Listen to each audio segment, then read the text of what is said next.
थी। बेटा इसका तो I I have no idea. Okay, so static electricity में जो दूसरा काम हो सकता है वो हो सकता है charging of metal. So metals are charged by electrostatic induction.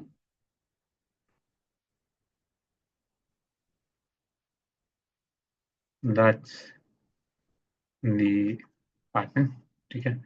अच्छा जी, इलेक्ट्रोस्टैटिक इंडक्शन में अब हमारा ये क्या कहते हैं डिस्कशन होगा प्राइमरीली कि ये होता क्या है प्रोसेस।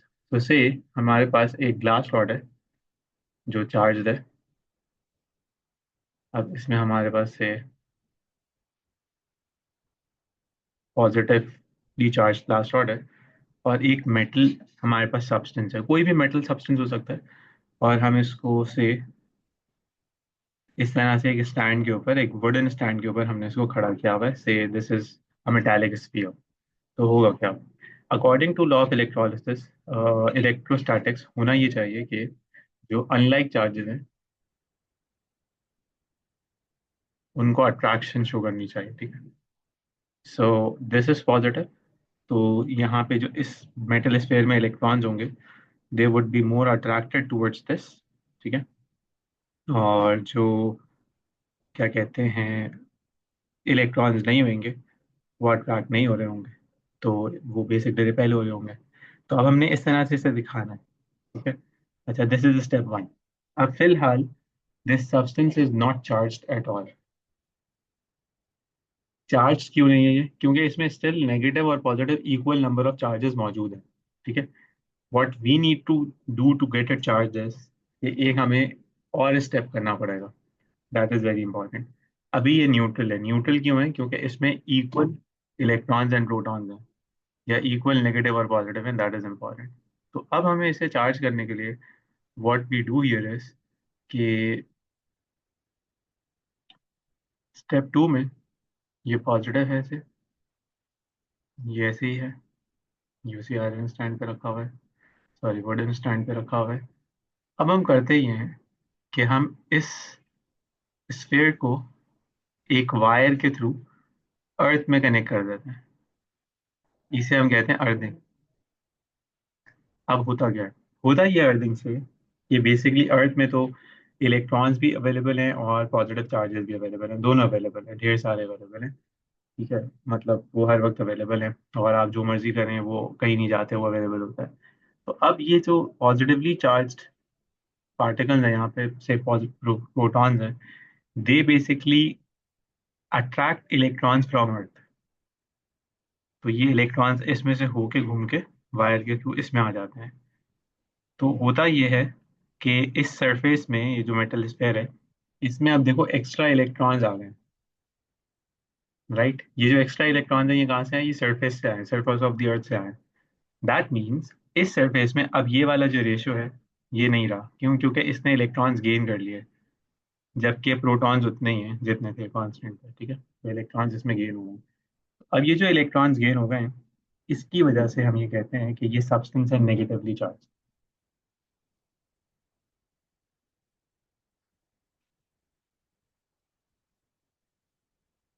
ठीक है। You get this?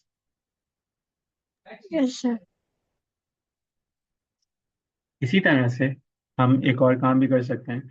अब जब ये चार्ज हो गया है तो सबसे पहले हमें क्या करना होगा? हमें ये करना होगा कि जब ये चार्ज हो जाएगा तो हमें सबसे पहले इस वायर को डिस्कनेक्ट करना होगा स्टेप थ्री में, जिसमें हमारे पास ये जो क्या कहते हैं अर्थिंग हमने जिससे की थी उसको आपने डिस्कनेक्ट किया।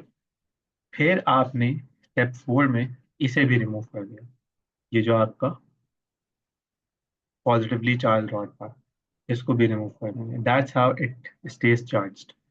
तो अब अगर कोई बच्चा फॉर एग्जांपल इन स्टेप्स में किसी को मिस कर दे या किसी चीज को आगे पीछे कर दे तो फिर ये सब्सटेंस चार्ज नहीं होगा। फॉर एग्जांपल कोई बच्चा एक्सीडेंटली ये कनेक्ट रहने दे अर्थिंग कॉन्टैक्ट और से ये रॉड हटा दे, तो अब होगा ये कि सारे इलेक्ट्रॉन्स वापस चले जाएंगे और ये चार्ज नहीं रह पाएगा।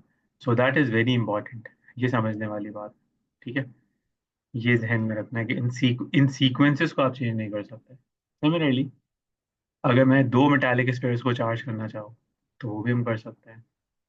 से मेटल स्फेयर 1 है और इसके साथ हमने रखा हुआ है मेटल स्फेयर 2। यहाँ पे पॉजिटिव चार्जेस हैं तो यहाँ पे नेगेटिव आ जाएंगे, यहाँ पे पॉजिटिव आ जाएंगे, यहाँ पे नेगेटिव आ जाएंगे, यहाँ पे पॉजिटिव आ जाएंगे। ये हो रहा होगा, राइट। अब हम एक काम करते हैं, अब हमें स्टेप 2 में टच कर देते हैं इन स्फेयर्स को। So what happens next, primarily होगा ये अब कि ये जो नेगेटिव चार्जेस है ये इसमें आ जाएंगे सारे के सारे। तो ये वाला जो स्फेयर है वो नेगेटिवली चार्ज हो जाएगा और ये वाला जो स्फेयर है ये पॉजिटिवली चार्ज हो जाएगा।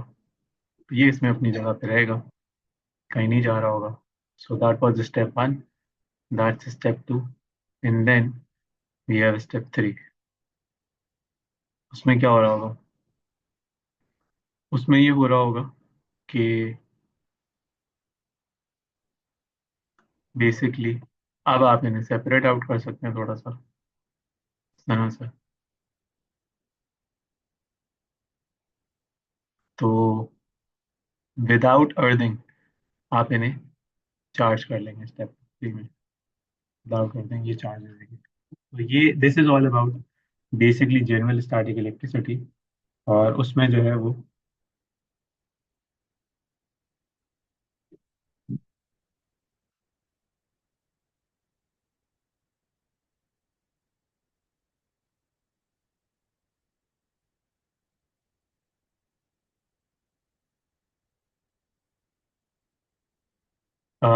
स्टैटिक इलेक्ट्रिसिटी खत्म हो जाएगी।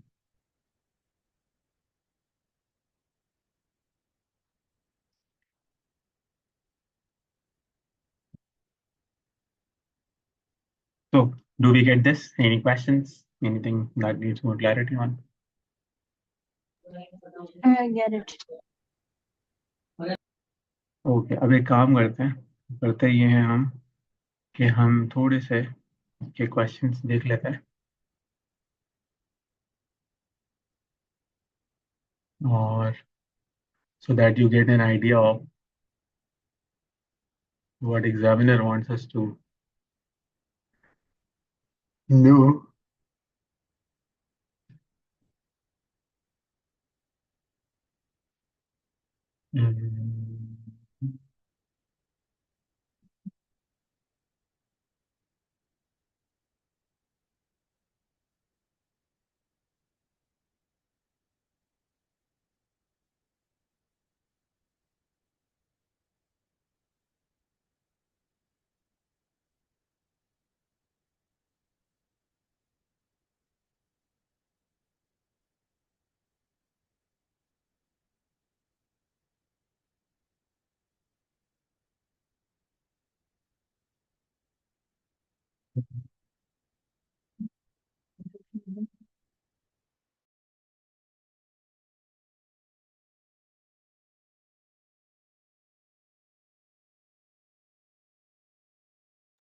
Okay, so let's try this question. It says, पहले आप रीड कर लो फिर मैं आपको समझाऊं।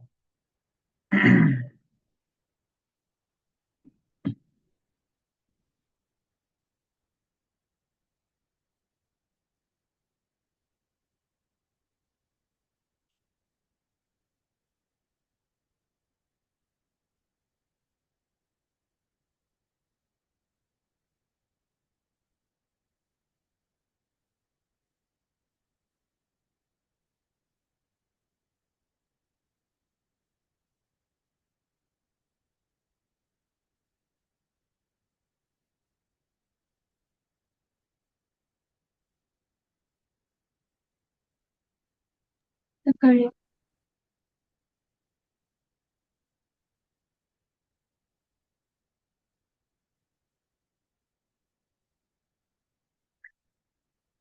So this happens with, it says a person walks across a carpet. As he touches a door handle, he receives an electrical shock. This is why this happens. So the understanding is कि भाई वो इस तरह से भाई साहब जा रहे थे, बेयरफुट जा रहे थे कारपेट के ऊपर। और वो मुझे लग रहा है कि वो जेंजी फैमिली में से था क्योंकि वो उस भाई साहब से अपना जो फिट है, वुड जो है वो उठा के रखा नहीं जा रहा है, वो बेचारा स्लाइडिंग कांटेक्ट में जा रहा है।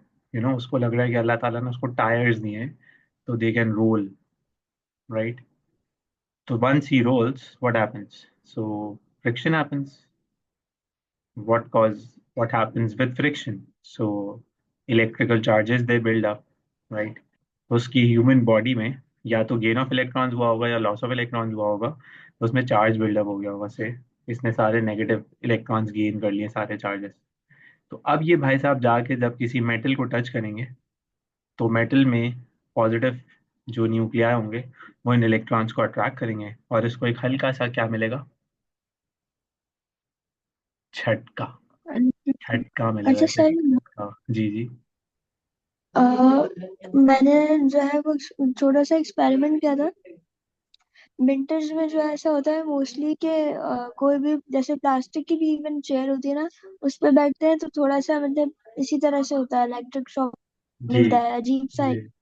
वो क्यों होता है? वो तो प्लास्टिक क्योंकि होता है। वो इसीलिए होता है ना कि हम विंटर्स में ड्राई सीजन होता है बेसिकली।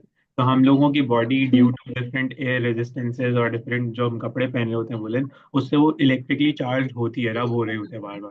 तो हम किसी प्लास्टिक की चीज को, किसी भी चीज को, even जरूरी नहीं है प्लास्टिक को, 17 टाइम्स आप किसी से हैंड शेक करते हैं तो आपको फिर भी उसकी भी मेटल ज्वेलरी से आपको स्पार्क लग जाता है। तो वो भी जी जी लगता है। जी। तो वो इसलिए नहीं हो रहा होता कि वो क्या कहते हैं, फॉर एग्जाम्पल जो है वो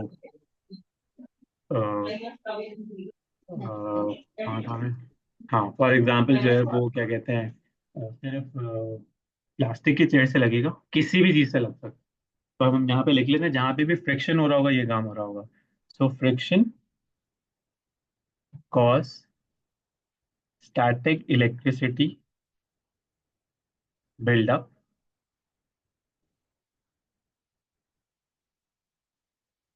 इन द पर्सन, ठीक है? And as he touches the charges flow towards the metal handle. अब इसमें मैंने ये मेंशन नहीं किया कि वो कौन से चार्जेस हैं, इट कैन बी एनी। वो इलेक्ट्रॉन्स टूवर्ड्स भी जा सकते हैं, वो अभी भी जा सकता है, राइट? ठीक है।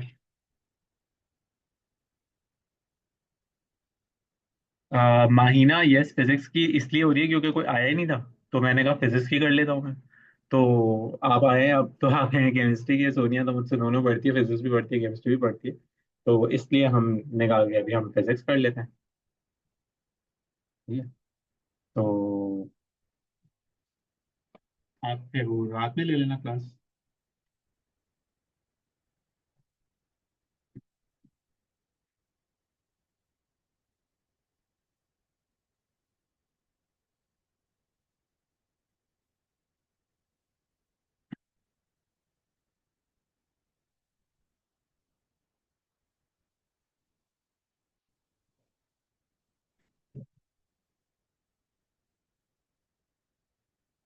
10:30 रख लेंगे कैम की, ठीक है? अच्छा, आगे आता है। तो यहाँ पे वो कह रहा है, क्या कह रहा है वो यहाँ पे, कि हम एक लेग ऑफ द चेयर को पेंट कर रहे हैं, और हम कल इसका डिस्कशन कर रहे थे कि जो पेंट नोजल है वो इस तरह से चार्ज होता है और वहाँ पे होता है, और क्या कहते हैं, वो जो चार्जेस है वो इस तरह से डिस्ट्रीब्यूटेड होता है। ये हमारा डिस्कशन हो रहा था। अब वो आपसे ये कहता है कि अगर इस तरह से ये चार्जेस नहीं होंगे तो फिर क्या हो रहा होगा, ठीक है? इसके रीजन आप बता दें। तो अब आप मुझे सजेस्ट करेंगे कि क्या हो रहा है इसमें? देखें, वो इवनली स्प्रेड है, इसमें वो इवनली स्प्रेड नहीं है। ऐसा क्यों हो रहा होगा? So if we go through question 1 and question 2, so question 1 में, why are they more spread out? Because all the ink or the paint droplets coming from the paint nozzle, they are going to be positively charged. They all are going to be positively charged. So like charges, they repel. So once they basically repel each other, they are going to be more spaced out. So that's why they are more spaced out. In the figure 7.2, you can clearly see they're not spaced out as much. Reason is they're not spaced out because they are not charged. So they can, kind of jumble up here. So they're not reaching again the backside as they're not spaced out. So let's write the answer. Do you get this part? Yes, sir. So the drops in the figure 7.1 spread are more as they leave the nozzle. Explain why. So like charges repel, this is going to give us 1 mark. All the droplets emerging from the paint nozzle are positive.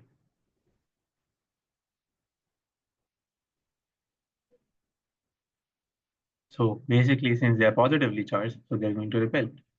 So वहां पे वो पीछे क्यों जा रहे हैं? तो अब इस पे आप स्टेटमेंट दे दें, unlike charges attract. So basically, if this side is negatively charged, so it is going to attract paint even towards the back side. So positively charged paint droplets are attracted to the back of the chair. ठीक है, समझ आ गई बात? जी sir.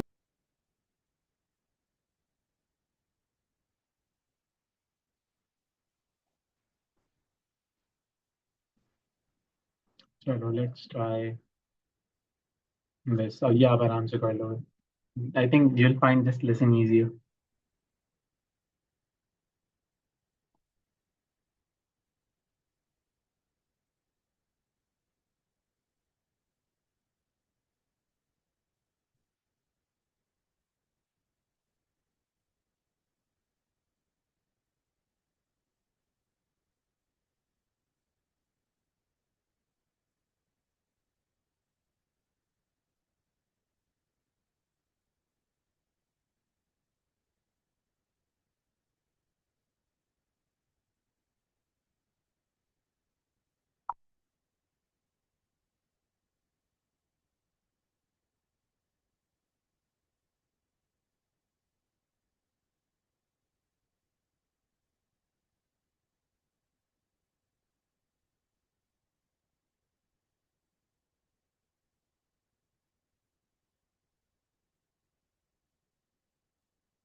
Done? Yes sir. Answer बताओ मुझे फिर.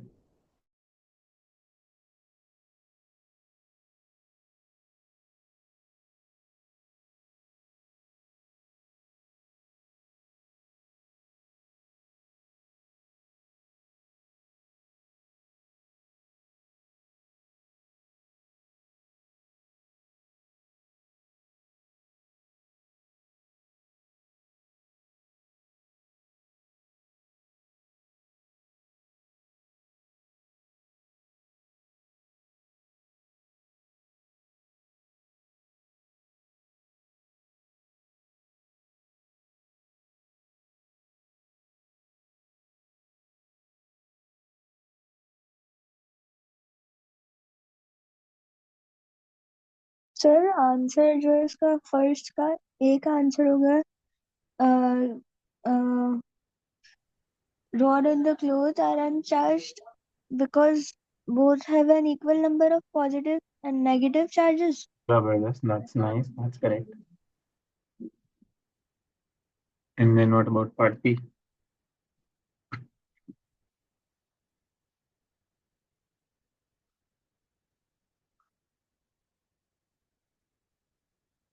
इसका I'm not sure, but I think ये होगा this makes plastic rod negatively charged. नहीं, देखो उसने बोला हुआ है कि plastic rod is negatively charged. ये तो उसने बोल दिया है. So why is it negatively charged? Sir electrons जो है वो क्लोथ से ट्रांसफर होके रॉड पे चले जाएंगे। ओके, तो electrons are transfer from the cloth to the rod ना। Yeah yes, so you can write this as rod gains electrons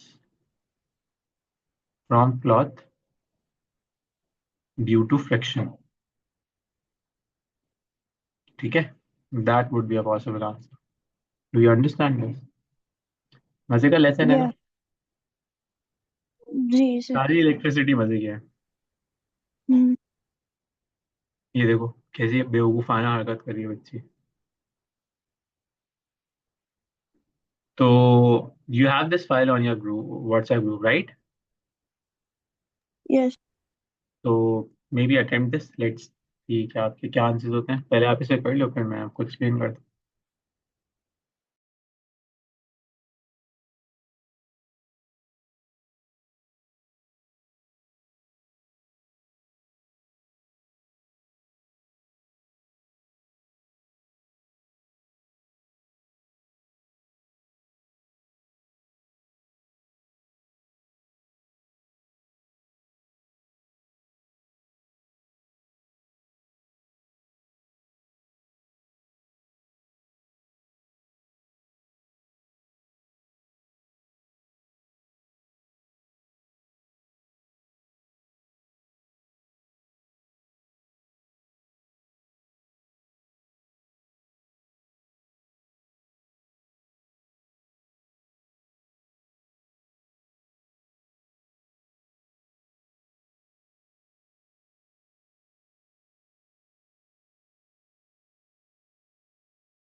sir कर लिया अभी।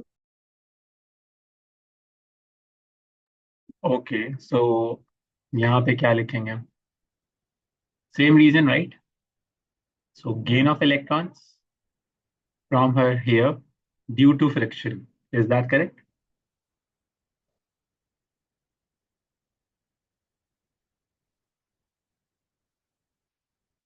Beta, do you hear me? Yes. या। और फिर वो कहता है why the hair is pulled towards the balloon. ऐसा क्यों हो रहा है या क्रैक क्यों हो रहा है? So basically, hair just has lost electrons, right? So hair strings would be positively charged, and balloon is negatively charged. So unlike charges, they are cracked, right? Yes sir. Now, why is it important that the balloon is made from an electrical insulator? तो ऐसा क्यों है होना जरूरी है? मतलब वो electrical conductor से क्यों नहीं बना सकते? वो इलेक्ट्रिकल इंसुलेटर से क्यों बनाना चाहते हैं उसको बार बार? क्या उनको ऐसा ऑब्सेशन है इसके अंदर? Why are they beating balloons from an electrical? क्या? सर इलेक्ट्रिकल कंडक्टर से बनाएंगे तो इट माइट बी डेंजरस ना। व्हाई? सर इलेक्ट्रिकल कंडक्टर से अगर बलून बनाएंगे तो इलेक्ट्रिसिटी जो है वो कंडक्ट कर सकता है, so it might be dangerous मतलब।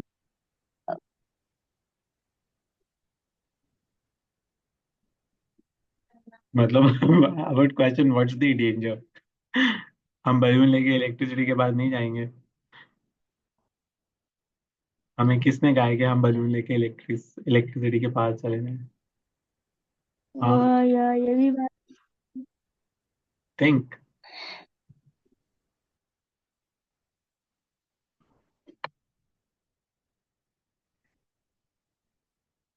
हमें क्यों जाना है इलेक्ट्रिसिटी के पास बलून लेके?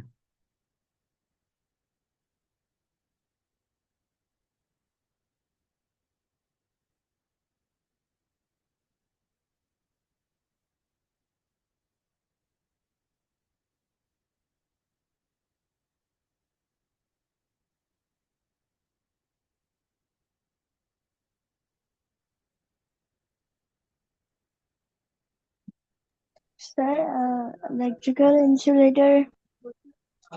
देखिए, अच्छा वो sir may be it prevents the charge from flowing away. Yeah that's correct. तो charges stays on the balloon. अगर इलेक्ट्रिकल कंडक्टर से बलून बनेगा तो चार्जेस फ्लो फ्लो कर रहे होंगे फ्लो हम। हो जाएंगे। या ठीक है, डन। जिस के बाद ये देखो स्टैटिक की एक और एग्जाम्पल है। चलो लेट्स ट्राई दिस। इसमें एक इक्वेशन भी यूज हो जाएगी।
सर है रीड इट।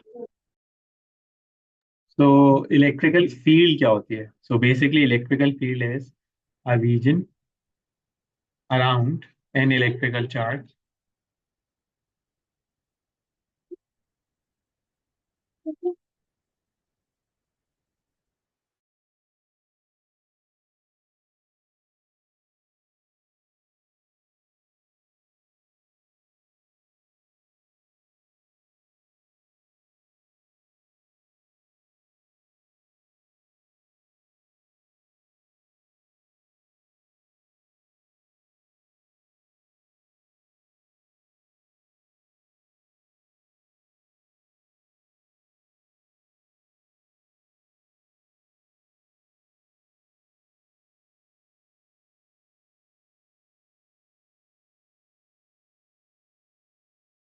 अच्छा, तो this is where I was.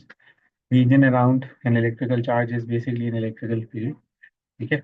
अच्छा जी, इसके बाद आते हैं लाइटनिंग स्ट्राइक्स। तो this is basically time and that's basically charge. वैसे तो अभी हमने ये नहीं किया है, बट हम ये इतना कोई मुश्किल भी चीज़ नहीं है कि हम ये भी नहीं कर सकते। This is current, that is I, that's the symbol for current. And Q का सिंबल होता है, मतलब चार्ज का सिंबल होता है कूलम, ये हमने कल किया था। And T is time. तो basically current is how many charges are flowing per unit time. So you have charge and you have time. You can just divide it and then you're going to get amperes में answer. और वो answer क्या आ रहा है आपके पास? तो वो आ रहा है मेरे पास 1.2 exponent 5। 1.2 exponent 5 amperes, which is the unit of current। ठीक है, समझ आ गई बात? यस जी। तो लेट्स एंड दिस। ठीक है, आप प्रैक्टिस करते रहना and if you come up with any questions do let me know. ठीक है, ओके। 10:30 पे हम मिलते हैं इंशाल्लाह।